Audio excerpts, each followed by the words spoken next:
जहां दुर्गा माँ की पूजा होती है वहां स्त्रियां असुरक्षित क्यों हैं? जहां रविन्द्रनाथ टैगोर ने ज्ञान की आरती जलाई वहां धर्म की आग क्यों धधक रही है?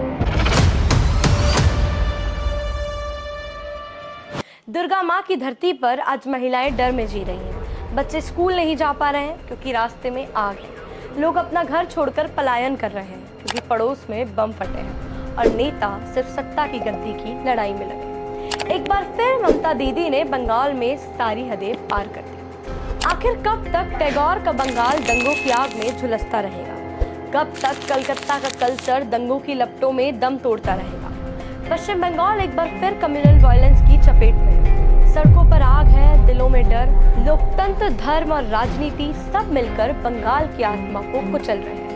आज हम बात करेंगे उस बंगाल की जो कभी संस्कृति, संगीत और बुद्धिजीविता का केंद्र हुआ करता था, लेकिन आज वही Bengal communal violence, backward economy और राजनीतिक अस्थिरता की गिरफ्त में। वक्फ बोर्ड के खिलाफ प्रदर्शन ने ऐसा हिंसक रूप ले लिया कि मुर्शिदाबाद, मालदा, नॉर्थ 24 परगना जैसे जिलों में पुलिस व्हीकल चला दिए गए, रेलवे ट्रैक ब्लॉक कर दिए गए और 150 से ज्यादा लोग अरेस्ट हो चुके। 3 लोगों की वहां बेरहमी से हत्या कर दी गई। मुर्शिदाबाद में धारा 144 लागू कर दी गई, इंटरनेट बंद कर दिया गया और कोलकाता हाईकोर्ट ने सेंट्रल फोर्स तैनात करने का ऑर्डर दे दिया। और ये लोग विरोध कर रहे हैं वक्फ बिल का। और अगर वक्फ बिल के बारे में आप समझना चाहते हैं तो आपको वीडियो का लिंक डिस्क्रिप्शन में मिल जाएगा। अब सवाल यह उठता है कि जो लोग वहाँ आंदोलन कर रहे हैं वो वहाँ हिंसा क्यों कर रहे हैं? अगर आप किसी चीज का समर्थन नहीं करते तो आप आवाज उठाइए, परंतु आप हिंसक नहीं हो सकते क्योंकि ये गांधी का भारत है जहाँ आंदोलन भी शांति से होते हैं।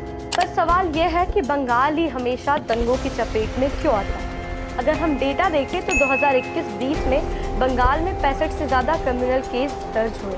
बंगाल गंगा ब्रह्मपुत्र की फर्टाइल लैंड पर बसा एक समृद्ध राज्य, कल्चर, म्यूजिक, लिटरेचर में दुनिया भर में नाम है। लेकिन आज बंगाल आर्थिक रूप से छत्तीसगढ़ से भी पीछे है। आज का बंगाल एक जमाने में भारत का इंडस्ट्रियल और कल्चरल कैपिटल माना जाता था और आज रोजगार की कमी, माइग्रेशन और इकोनॉमिक स्टेग्नेशन इसकी नई पहचान बन चुकी है। पर ऐसा हुआ क्यों?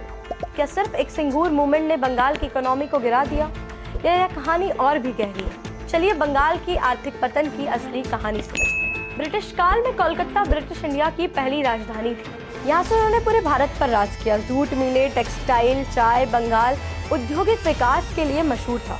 और जब राजधानी 1911 में दिल्ली शिफ्ट हुई और फिर पार्टीशन ने बंगाल को 2 टुकड़े कर दिए, इकोनॉमिक इम्बैलेंस शुरू हो गया। ईस्ट बंगाल गया पाकिस्तान के पास और वेस्ट बंगाल में संसाधन की कमी पड़ने लगी और यहीं से गिरावट की शुरुआत हुई। 1947 के बाद भी बंगाल में इंडस्ट्री थी, पर 1960 से 70 के बीच लेफ्ट फ्रंट की सरकारें आई। उनका फोकस था जमीन सुधार, यूनियन मजदूर के अधिकार और किसान की रक्षा। नजरिया अच्छा था, एक सपना न्यायपूर्ण समाज बनाने का सपना। लेकिन भारत कोई पूरी तरह सोशलिस्ट कंट्री नहीं है। यहाँ मिक्स्ड इकोनॉमी है जिसमें प्राइवेट सेक्टर और पब्लिक सेक्टर दोनों की जरूरत पड़ती है। लेफ्ट सरकार ने पब्लिक सेक्टर को बढ़ावा दिया लेकिन प्राइवेट इन्वेस्टर्स को दुश्मन जैसा ट्रीट किया। इंडस्ट्री पर टैक्स का बोझ, हड़तालों की भरमार, लेबर लॉज के कड़े प्रतिबंध, नतीजा ये हुआ कि उद्योगपति बंगाल छोड़ने लगे। और वहीं हम बात करें महाराष्ट्र और गुजरात की तो वो इन्वेस्टमेंट फ्रेंडली बन रहे थे और वहीं बंगाल लेफ्ट की बनी विचारधाराओं में फंस रहा था। उद्योगपति के लिए यहाँ का माहौल अनफ्रेंडली बन गया था। कई इकोनॉमिस्ट का मानना है कि लेफ्ट की यहाँ सोच कि प्राइवेट सेक्टर शोषण करते हैं, इसने बंगाल को कई दशक पीछे धकेल दिया। और यही बात लेफ्ट गवर्नमेंट की सबसे बड़ी विफलताओं में से एक मानी जाती है, क्योंकि भारत जैसे देश को एक बैलेंस चाहिए जहाँ समाजवाद की भावना हो लेकिन आर्थिक प्रकृति भी हो। भारत में सिर्फ मिक्स्ड इकोनॉमी ही संभव है। अगर हम बात करें एक आंदोलन की कि जिसके बाद ममता दीदी की सरकार आई तो वो था 2006 का।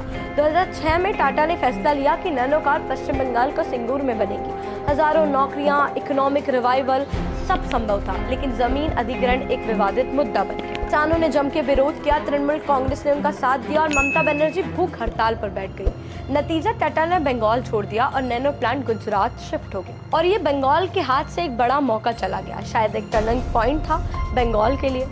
और इस सब के बाद ममता बनर्जी मुख्यमंत्री के रूप में चुन ली गई। 2011 में लेफ्ट को हटाकर टीएमसी सत्ता में आई। सबने सोचा कि नए बंगाल का निर्माण होगा, लेकिन हकीकत में इन्वेस्टमेंट तो आए लेकिन पॉलिटिकल स्टेबिलिटी और ब्यूरोक्रेसी ने ग्रोथ को फिर से धीमा कर दिया। आज भी अगर हम बंगाल की बात करें तो वह स्किल्ड लेबर है, संस्कृति है, कला है, लेकिन इंडस्ट्रियल पॉलिसी और राजनीतिक इच्छा शक्ति की कमी है। जो स्टूडेंट्स और स्किल्ड यंग लोग हैं बेंगलुरु, हैदराबाद, दिल्ली की ओर जा रहे हैं क्योंकि बंगाल में रोजगार के मौके नहीं मिलते।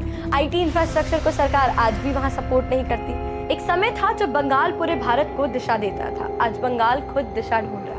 लगातार बंगाल में हिंसा रही। पिछले 1-2 सालों की हम बात करें तो संदेश खाली, कोलकाता हॉस्पिटल डॉक्टर वाला केस, हम देखें तो लगातार बंगाल में हिंसा रही। पिछले 1-2 साल की हम बात करें तो संदेश खाली जैसे मुद्दे, कोलकाता डॉक्टर ट्रेनी वाला मुद्दा, पंचायत चुनाव हिंसा और न जाने कितने कम्युनल वायलेंस हर रोज बंगाल में होते हैं जो मेन स्ट्रीम मीडिया से हमेशा दूर होते हैं। अब सवाल ये उठता है कि दुर्गा पूजा वाला बंगाल स्त्रियों के लिए कब सुरक्षित होगा, कब सांप्रदायिक दंगे वहाँ थमेंगे और कब राजनीतिक पार्टियां सत्ता नहीं वहाँ उद्योग की बात करेंगी, डेवलपमेंट की बात करेंगी। आज भी हम लगातार न्यूज में देख रहे हैं कि कैसे बंगाल जल रहा है, कैसे बंगाल की धरती न्याय की गुहार मांग रही है। आइए हम इस वीडियो को ज्यादा से ज्यादा शेयर करें और हमारे देश की पहचान बंगाल को बचाएं।